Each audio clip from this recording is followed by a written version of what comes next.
السلام علیکم، میں ہوں ردا فاطمہ، این سے ناول کی وائس آرٹسٹ۔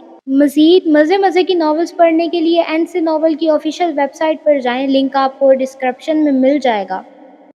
انت الحیات از کلم صدیقی۔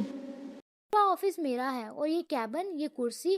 وہ کسی فاتح سپاہی کی طرح آگے بڑھی اور امن کی کرسی پر بیٹھ گئی۔ جیسے ہی اس نے کرسی پر خود کو گرایا، اس کے لبوں پر ایک فاتحانہ مسکراہٹ پھیل گئی۔ آج کے دن کو میں کہوں گی یوم بادشاہت، کیونکہ آج سے اس آفس میں حکومت حیات سلمان کی ہے۔ وہ پھر امن کی نقل اتارنے لگی۔ حیات کافی لاؤ، حیات فائل لاؤ، حیات یہ فائل دے آؤ۔ پاگل لڑکی، کوئی کام ٹھیک سے نہیں ہوتا تم سے؟ حیات سکون سے ایک جگہ بیٹھ جاؤ، اب میں تو چلی سونے۔ یہ کہہ کر وہ کرسی کو ہلکے ہلکے گھماتے ہوئے میز پر ٹانگیں رکھ کے بیٹھ گئی، نہیں لیٹ گئی۔ دوپہر کی دھیمی روشنی میں جیسے ہی گھڑی نے 12 بجائے، آفس کے باہر اچانک ایک کار آ کر رکی۔ سیاہ رنگ کی چمکتی ہوئی نفاست سے آراستہ وہ کار اپنے اندر نہ صرف دولت بلکہ وقار اور اختیار کا ایک مکمل منظر لگ رہی تھی۔ مگر اصل حیرت تو تب ہوئی جب اس کے پیچھے 2 اور گاڑیاں آ کر رکیں، وہ بھی ڈبل ڈور، اندھیرے شیشوں والی، جن میں سے 2 محافظ نکلے۔ پہلی کار کا دروازہ کھلا اور وہ نکلا، نہیں وہ چلا آیا، کہنا تو توہین ہوگی، وہ تو جیسے فضا میں موجود خلا کو چیرتا ہوا باہر آیا تھا۔ وہ مرد جو اپنی ہی کار سے زیادہ دلکش، زیادہ جاذب نظر اور زیادہ با اثر دکھائی دے رہا تھا۔ لمبا قدآور وجیہہ چہرہ، کالی اینک اور سلیقے سے کٹا ہوا داڑھی کا اسٹائل، مہنگے 3 پیس سوٹ میں، ہاتھ میں سادہ مگر قیمتی گھڑی۔ وہ شخص اتنا پروقار تھا کہ جیسے اس کی گاڑی بھی اس کے سامنے معمولی لگ رہی تھی۔ اس کی موجودگی ایسی تھی جیسے ہواؤں نے اپنا رخ بدل لیا ہو، جیسے فضا پر اس کا اختیار ہو۔ محافظ بھی فوراً ساتھ اترے، مگر اس نے ایک خفیف سا اشارہ کیا اور وہ وہیں رک گئے۔ شاید انہیں بھی معلوم تھا کہ اس شخص کو کسی محافظ کی ضرورت نہیں۔ وہ خود آگے بڑھا، لمبے قدم اور ایک ایسا روب جس نے ریسیپشن ایریا کی فضا کو یک بستہ کر دیا۔ کیسا روب تھا اس کی چال میں، کیسی خاموش دھمکی تھی اس کی موجودگی میں۔ وہ تیزی سے اندر کی طرف بڑھ رہا تھا۔ زارا یہ دیکھ جلدی سے اس کے سامنے آ کھڑی ہوئی۔ سر کس سے ملنا ہے آپ کو؟ اس نے خود کو بامشکل سنبھالتے ہوئے پوچھا۔ جس کا آفس ہے اس سے ملنا ہے مجھے۔ آواز جیسے گرجتا بادل، جیسے رکتی نبض۔ زارا کی زبان جیسے حلق میں اٹک گئی۔ وہ بولنا تو چاہتی تھی لیکن الفاظ اس کی آواز کا ساتھ چھوڑ چکے تھے، مگر پھر خود کو سنبھال کر وہ کہنے لگی، سر وہ باس ابھی میٹنگ میں ہے، آپ پلیز تھوڑا ویٹ کر لیں۔ اس نے سیاہ چشمہ اتارا اور ہلکی سی گردن گھما کر ایسی نگاہ ڈالی کہ زارا کا جملہ بیچ میں ہی ختم ہو گیا۔ میں ویٹ کروں؟ دماغ ٹھیک ہے تمہارا؟ ہٹو میرے راستے سے۔ یہ کہہ کر وہ سیدھا اندر بڑھا، جیسے ہر دیوار، ہر دروازہ اس کے راستے سے خود ہٹ رہا ہو۔ مایا نے گھبرا کر فون لگایا اور تیزی سے حیات کو کال کیا۔ مایا نے جلدی سے کہا، مس حیات فوراً باہر آئیں، کوئی بندہ آیا ہے، اتنا غصے میں ہے کہ کسی کی سن ہی نہیں رہا، نہ نام بتایا نہ کچھ، مجھے تو کوئی گنڈا مافیا لگ رہا ہے۔ زارا بھی کچھ بول نہیں پا رہی تھی۔ حیات کیبن سے نکلتے ہوئے کہا، کون ہے؟ نام نہیں پوچھا؟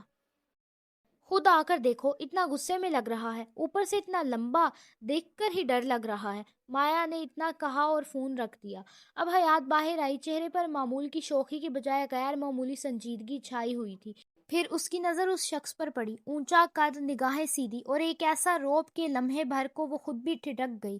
ایک لمحے کو حیات کا دل بھی جیسے ہلکا سا دہل گیا، مگر وہ حیات تھی تو کچھ بھی نہیں، لیکن خود کو توپ سے کم نہیں سمجھتی تھی۔ حیات سیدھی اس کے سامنے آ کر کہا، جی کون ہیں آپ؟ وہ شخص جو کسی شہزادے سے کم نہ لگتا تھا، پہلے زارا کی طرف دیکھا، وہ اس کے 2 فٹ چھوٹی، دبلی پتلی سی تھی۔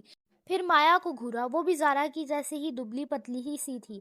پھر اس کی نگاہ حیات پر آ کر ٹھہری۔ حیات تو اس سے اور 4 فٹ چھوٹی تھی، مشکل سے اس کے کندھے تک بھی نہیں پہنچ رہی تھی۔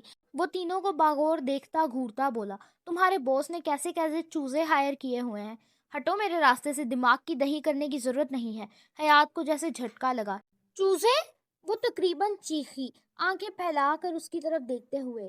او ہیلو مسٹر امن جنید خان اس وقت بہت مصروف ہیں، تو آپ یہاں آ کر تماشا مت بنائیں، برائے مہربانی اپائنٹمنٹ لے کر آئیں۔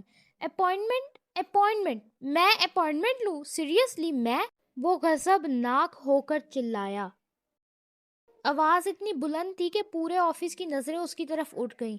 حیات لمحے بھر کو سہم سی گئی، لیکن پھر اس نے ایک قدم آگے بڑھایا، آواز میں فولاد کا وزن ڈال کر کہا، جی چلانے کی کوئی ضرورت نہیں ہے، اب عزت سے باہر چلے جائے ورنہ گارڈ کو بلا کر اٹھوا کے باہر پھینکوا دوں گی۔ تم مجھے باہر پھینکواؤ گی؟ سیریسلی؟ میں تمہیں نہ باہر پھینکوا دوں؟ وہ پھر چیخا۔ حیات نے ایک بھاری سانس کے ساتھ ٹھہراؤ سے کہا، ایکسکیوز می، زبان سنبھال کر بات کریں، میرے دماغ کا دہی مت کرو ورنہ چھوڑوں گا نہیں میں تمہیں۔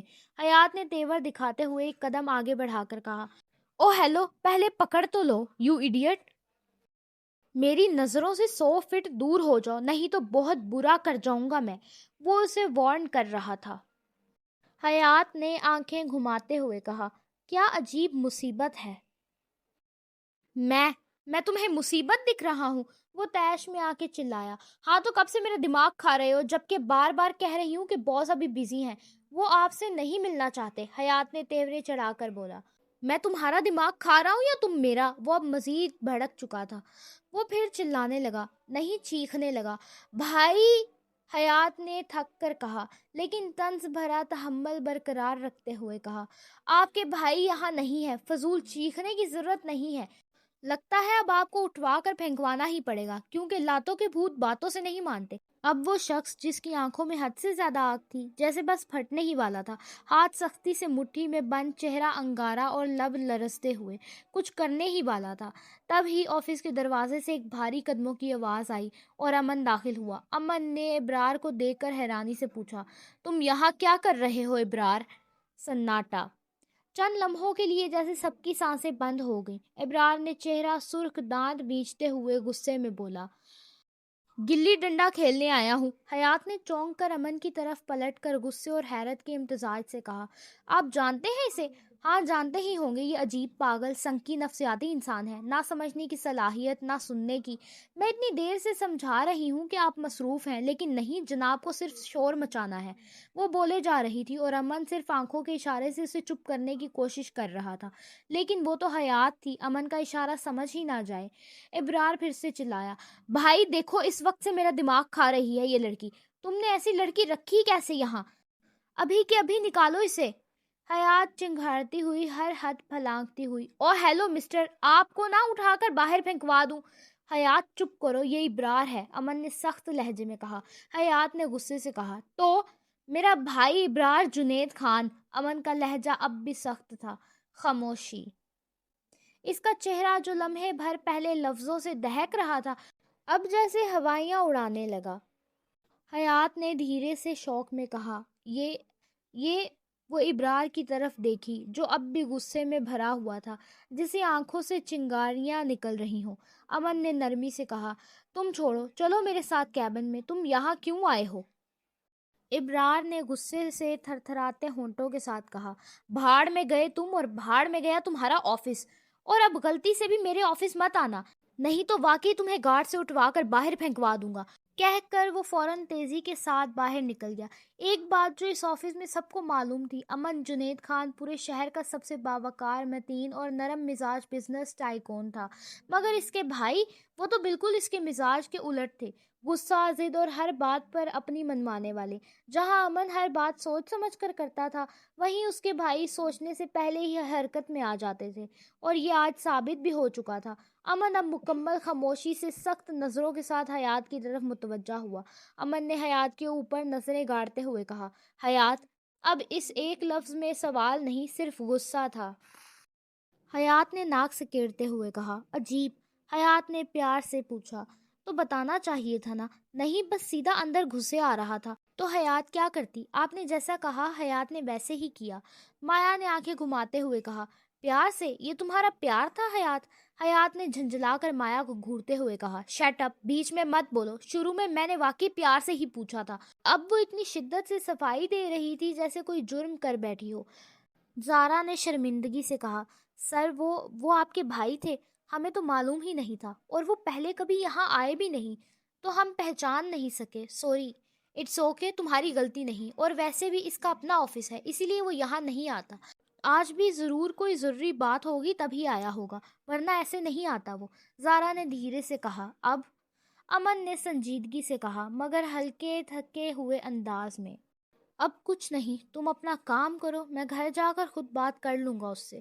پھر ایک نظر حیات کی طرف ڈالتے ہوئے کہا، حیات تم اندر آؤ۔